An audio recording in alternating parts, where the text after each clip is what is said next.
त्रिशूलमुण्डधारिणी धराविघातहारिणी गृहे गृहे निवासिनी भजामि विन्ध्यवासिनी।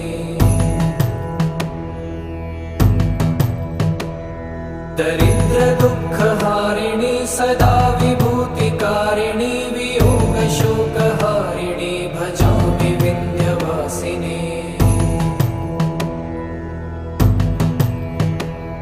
लसत्सुलोललोचनं लतासनं वरप्रदं कपालशूलधारिणी भजामि विन्ध्यवासिनी। कराब्जदानदा